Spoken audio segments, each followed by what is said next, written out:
There are 6 habits that prove you're an amateur pickleball player. We're going to show you every one of them and exactly how to fix them so you can take your game to the next level. Let's do this. But first, before we get into it, I want to tell you about Into the AM, who sponsored this video and whose shirts I'm wearing right now. Into the AM makes awesome casual shirts with tons of different graphics for any kind of style that you're looking for. Like really, you can go to their website, search graphics by theme to find any style that fits your vibe. Their whole brand in general fits the fun of pickleball perfectly. Also, the quality is top tier. They sent me a couple shirts to try. I'm actually wearing their athletic shirt right now, and it is incredibly soft and breathable.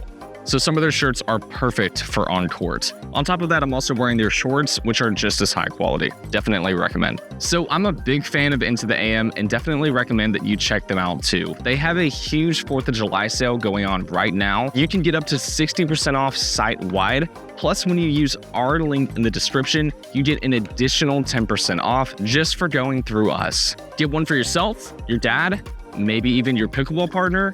Into the AM is awesome and we definitely recommend them, so check out their shirts and let's get back to the video. First up, you can tell someone is an amateur at the very start of the point. Here are the most common bad habits we see on the return of serve. A surefire way to tell that someone is an amateur is they have the habit of moving up extremely slowly to the kitchen line after they've hit their return of serve. At the extreme end of this example, they might even be staying back completely on the return of serve and never going up at all. At this point in pickleball, it's just a fact. You have a much better chance of winning the point when you're up at the kitchen line as opposed to when you're back at the baseline. So with that in mind, on the return of serve, it's imperative that you get up to the kitchen line as quick as you can. Keep in mind that your opponents have to let the ball bounce after you hit the return before they hit their third shot. So you have plenty of time to get up here and assume an offensive position with your partner before they ever make contact with the ball. Now, even if you know you have to get up to the line, it still might be difficult to do so, and one reason might be because of where you're standing. So often, as a beginner, you stand too close to this baseline on your return, and whenever the ball is hit to you, if it bounces anywhere near this area, you're forced to take a step backwards before you make contact, which means 1, your return is less effective, you won't have as much power on it, and 2, you'll be moving backwards, which is the opposite direction of where you want to end up at. It's incredibly simple to fix this. On your return, take several steps behind the baseline. I personally like putting my backside almost all the way up to the fence. I think this is a reasonable amount of space to have. And the reason why is because no matter what ball is hit to me, I can make contact with it in front of my body. And if I'm making contact in front of my body, that means that my body weight is moving forward, which means my momentum is going forward, so that after I hit the ball, I'm already moving in the direction I want to go. And additionally, that body weight going forward means my return will have a little bit more power behind it, so I'm usually hitting a better return also. And the next most common thing we see on returns that proves you're an amateur is where you're standing and what you're doing as the partner of the person who is returning the ball. So from this position, your main job is to look at your partner as they're receiving a serve and see if that ball is going in or out. It's incredibly difficult to make that call as the receiving player, so you want to be able to rely on your partner up here to make that call for you. Additionally, it's important to see how they're making contact so you can get an early read of the trajectory of the ball and where it might end up in the court. Because if Caleb were to hit the ball all the way to my far sideline, it's important for me to know that as soon as I can so that I can start moving over to my sideline and give him space to come up and take the middle after he hits his return. And the same thing goes on the other side of the court. If he returns that direction, I need to be able to move that direction and he fills the space that I leave. The way to put this into your game is extremely simple. Instead of standing on this line or on this line right here in the tee, as most people do from this position, take about 2 steps back and leave. For me, I like leaving my left foot forward and I'm assuming this position and I'm turning my body and looking at the server. So whenever they make contact, I'm staring straight at them and then I'm following the ball all the way to my partner as they're about to hit it. Now, number 1, this makes you a smaller target if your opponent tries to hit you with a serve, which is a very legal move.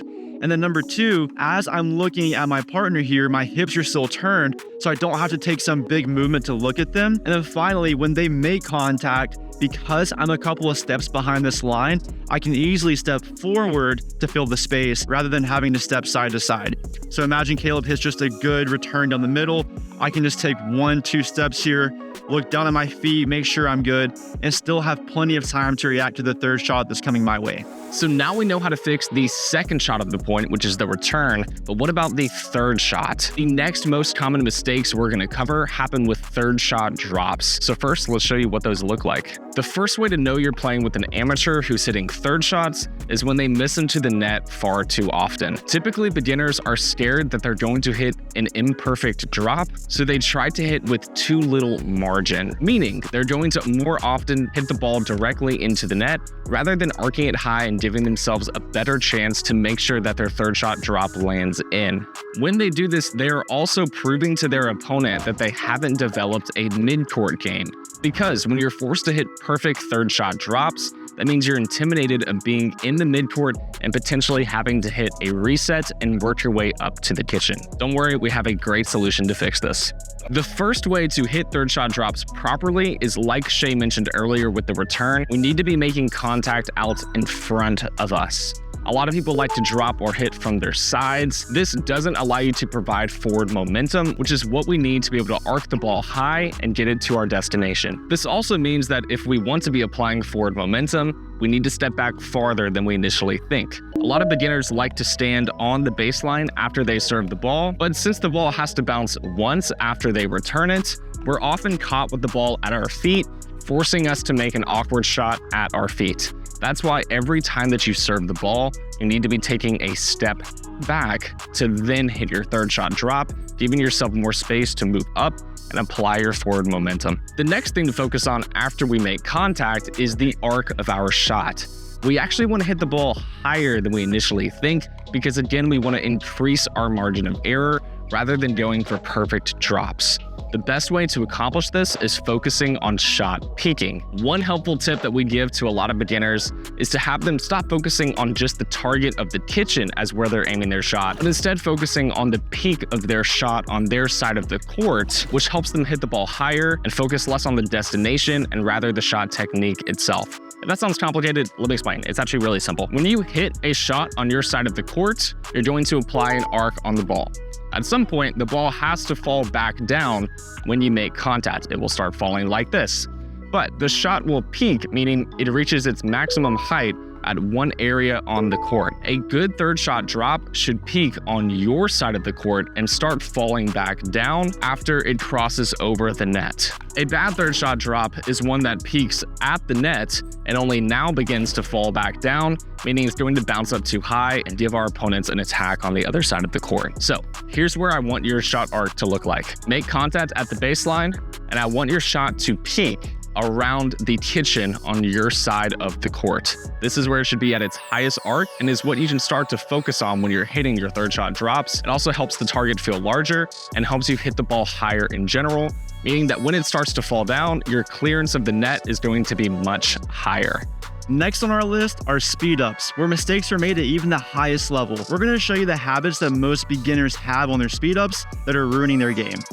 In case you're not super familiar with speed ups, what I'm talking about is when you and your partner are getting close to this kitchen line, and instead of hitting soft shots back, you hit balls with pace, essentially speeding up the point. And the most common mistake here is speeding up cross court at the opponent who is in front of your partner. Now, this can be a good shot under the right circumstances, but if you're not doing it with intentionality, it's almost always the wrong decision. So just think about it.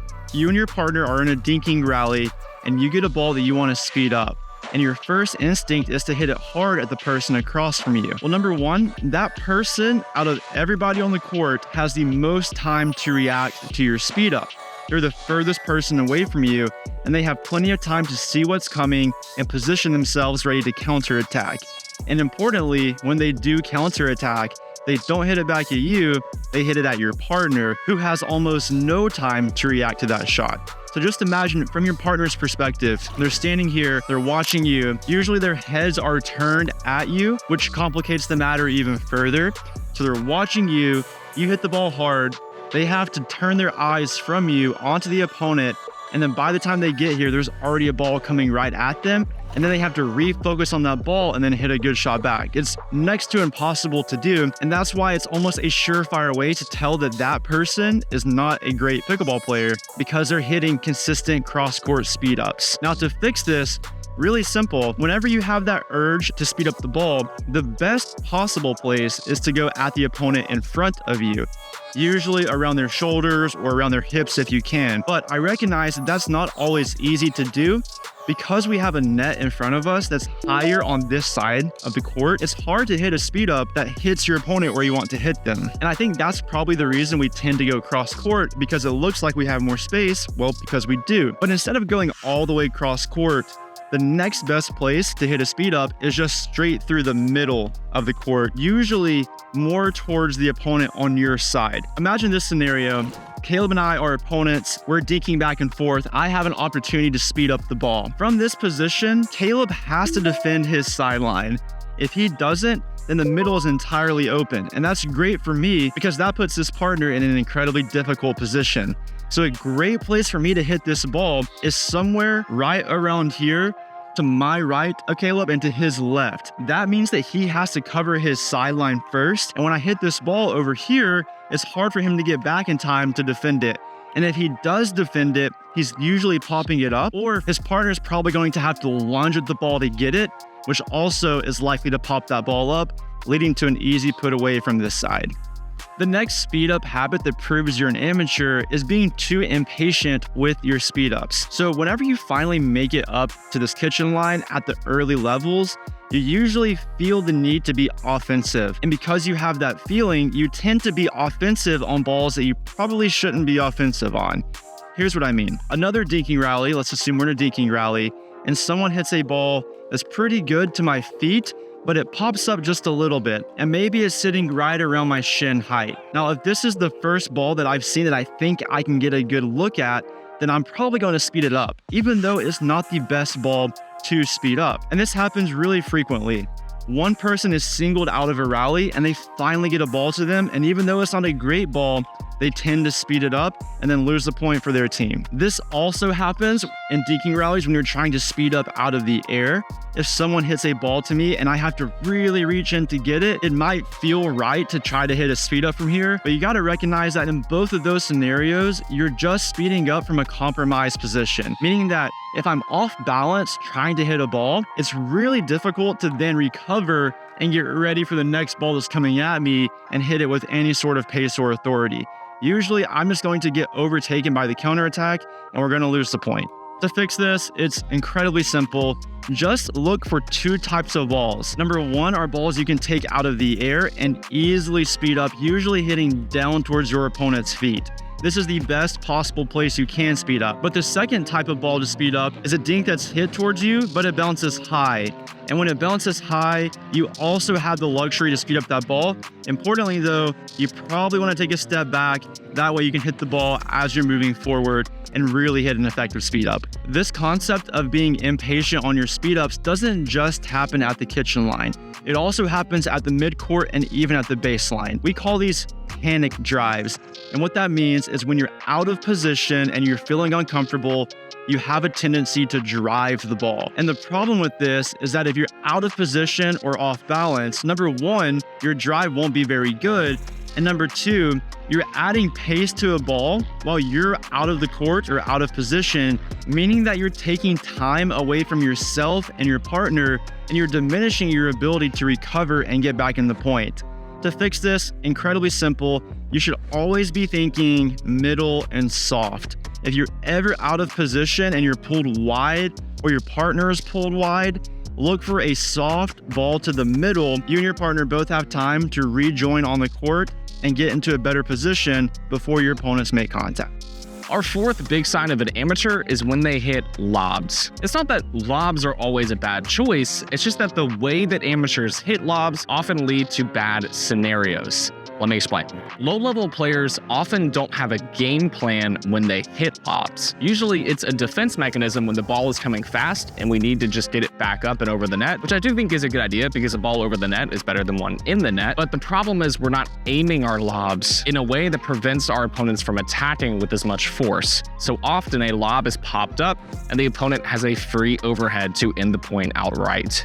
Specifically, a lob hit to someone's forehand is what is going to lead to the most overheads. And if you ever play a tennis player or even a banger, they will love when you feed them a lob to their forehand because it is a natural movement for them that they can generate a lot of pace on the ball and potentially end the point right there. Like Shay mentioned earlier, sometimes the simplest solution that we believe is that when we hit balls that are supposed to be safe, we aim for the most court available. So often that means when you're hitting a lob, it implies that your tendency is going to want to hit cross court because that has the most court available for you to aim for. The problem is that when we hit cross court, we often give the ball straight to our opponent's forehand, ready for the put away. So the solution is actually incredibly simple. We want to be aiming for our opponent's non-dominant side. That way, even if they get the lob back with an overhead, if we don't hit it perfectly, it is much less likely to be dangerous. So let's talk about where you are on the court and which kind of lob you should be hitting. If you're on the right side of the court, your lob should be aimed more down the middle of the court rather than towards the left side. Now, we don't want to encroach too far on the middle and give our opponent who is on the right side of the court a chance to hit an overhead. So find a middle ground between the center of the net and slightly adjacent to the left. This should be your default when you're having to hit a lob to buy yourself time to get back into the court. The other best option, which has slightly less margin but is also just as effective, is to simply aim down the line when you're on this side of the court. The other best option to hit a lob is simply down the line. This is often the most effective, especially when you're up at the kitchen, because your opponent will either have to run back and hit it, or they will try to take it with their backhand on the other side of the court. Because from your opponent's perspective, their only options are to either do this movement, which is really awkward and hard to aim back into the court well, or run all the way back and take the lob with their backhand, often leading to another error or a bad drop, getting you back in the offensive position. So ultimately, if you're at the kitchen line, we highly recommend lobbing straight down the line when you're given the option, because that's going to be the safer play and maybe even give you the advantage in the point. So ultimately, aiming over your opponent's backhand is the priority. But what about if you're not on the right side of the court and you're on the left side? Same concept applies, but instead of going straight down the line, which would this time be to Shay's forehand, which is not where we want to aim. In this scenario, we're going to want to aim down the line, but slightly towards the middle rather than all the way towards the alley. This will force Shay to hit a backhand overhead again, leading to that same better case scenario when we decide to hit a lob. Those are your two big targets that are going to take your game to the next level, especially when it comes to hitting lobs. The next area where we see habits that prove that people are amateurs at pickleball happens around this mid-court area. And the first common tendency is trying to get into a hands battle from this position. So once you've hit your serve and then your third shot, and now you're making your way up here, usually if you get a ball around your chest height or like around your knees, beginners have a tendency to try to hit that ball hard and get into a hands battle. And the reason this won't work is because you are backed up off the line, and so you have to hit up on the ball to get it to cross the net. And when you hit up on the ball, that means you're hitting up towards your opponent, who can then hit down on the ball. If we were to get into a hands battle from this position, you can just see by this graphic that his angles are so much better than mine are. I have to hit so high to get the ball to him, and he can just hit the ball straight down at my feet. It's really not a fair battle. So to fix this, once again, like all the fixes, incredibly simple. Just think about resetting from this position. Now, resets on their own can be kind of complicated, but let's talk about it briefly here to show you how to do it. When you get that ball that's around your knee to hip height from this position, try to take it out in front of you with a slightly open paddle face and just gently push. And what this will allow you to do is hit a reset-like drop across the net and then keep slowing down that point until you can eventually make it up here to the kitchen line. And if you want to take it to the next level, just slightly turn your paddle towards the cross-court opponent. That way you reset cross-court. When you reset cross-court, you have more space to hit the ball, and usually that results in a better shot. What I want to be really clear on here though is that if someone gives you a ball that's around your chest or head high from this position, you have complete freedom to just unleash on that ball. Really what you want to be thinking about is the angle that's being generated. If I can hit down on the ball, I'd like to hit down on the ball. But if I have to hit up on the ball, I prefer to hit it soft. The second problem that happens here in the midcourt is really a result of the first. If you don't know what you're doing around this position and you feel awkward, very often you'll tend to just run through the midcourt and try to get out of here as fast as possible. You'll see it all the time on the internet or in YouTube comments. They call this area no man's land or like the dead zone. And they're saying you should never be in this position. Well, I think that's false. I think that if you're comfortable in this position, it's totally fine. What happens though is that you don't have any comfortableness from this position, and so you tend to just run through it. But no matter where you are on the court, if your feet are in this position and you are low, this is an athletic position, it's a ready position, and I'd feel totally confident being anywhere on this court as long as I have this posture like this. What you don't want to be doing is running as you're trying to hit a ball, because now you have so many moving body parts that hitting an effective shot is next to impossible. Plus your momentum is going forward, so it's incredibly hard to gauge how much power you're putting on your shot. The best thing you can do before hitting any shot in pickleball is getting your feet what we call split step, which is where they are in this position, wider than your hips just slightly, and you're crouching down. This is the most athletic balanced position, and your shots are going to be way better if you can get into this position before you hit every shot. And finally, the sixth area we see a lot of bad habits is when amateurs get into hands battles. Here's what we see, and here's exactly how to fix it. The first biggest problem with hands battles is amateurs often try to keep adding power even when it doesn't make sense in the moment. I think we kind of get in this headspace that we want to end the hands battle as fast as possible, so our solution is to just keep speeding up until somebody eventually wins the point. But this can be a big problem because trying to add power to an already powerful ball is incredibly difficult to control. Kind of like how Shay mentioned when we're working through the midcourt, a reset is often your best choice when the opponent is hitting downward on the ball. Occasionally, your volleys will be a bit too high, and when you notice your opponent starting to swing downward, that's when we need to again get low and practice a reset, but this time from your own kitchen line back into their kitchen. That's the best way to start the point over again and potentially get yourself out of a dangerous situation. An even safer option is to reset cross-court, which gives you a bit more kitchen space to work with and allows you even more margin on your reset to again start the point back over and avoid a put away. Another big issue we see with amateurs is their actual technique when they are hitting a volley. So often an amateur will have a very long follow through after they swing. This can be a result of a lot of things. It can be when you're swinging really fast, so naturally the momentum of the paddle kind of carries you through. It can also be that we're just swinging too hard, and again, our follow through ends up too large. The issue when amateurs have a large follow through like this is when the ball comes back over the net, getting back to ready position becomes much slower, meaning we're often not ready for the next volley that's coming our way, which lowers our reaction time. So the solution to this is actually pretty simple. Instead of these tempting big swings that amateurs hit, instead, we need to do short chops and small motions that allow us to immediately get back to ready position as soon as we hit the ball. It's important to remember that speeding up a shot doesn't mean the point's over. In fact, we want to be aiming for a 1-2 punch, meaning we speed up and then we're ready for the pop-up and we speed up again. So a hands battle is not about swinging as hard as we can at once. It's about getting back to ready position and winning the rally.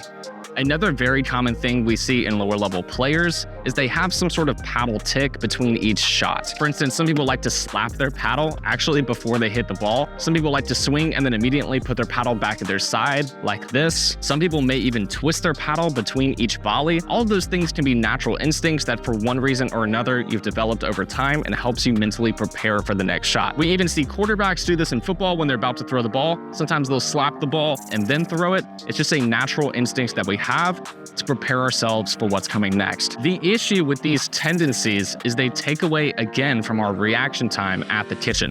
When we're in a hands battle, these are the fastest moments in pickleball, and we can't afford to have any strange movement or anything other than being in ready position after each volley. So if you're going to build a habit, the right habit to build is as soon as you volley a shot, immediately snap back to ready position and get back over again. On top of that, we like to recommend something called paddle tracing, which means instead of just going perfectly back to ready position, we like to angle the tip of our paddle towards where the ball currently is. This does a couple good things. It helps you already prep before the ball comes your way for the next shot because it naturally turns your paddle face towards the right angle. And on top of that, it keeps you hyper aware of the next ball that's coming your way. So change your habit between each volley to ready position and paddle tracing, and you'll be much faster at the kitchen line. Now you know the 6 habits that prove you're an amateur pickleball player and how to fix them. And if you like this video, drop a subscribe. It actually helps us out more than you think. And we'll see you in the next video, which is that one, actually. YouTube thinks it's that one for you, for us. For Weiss.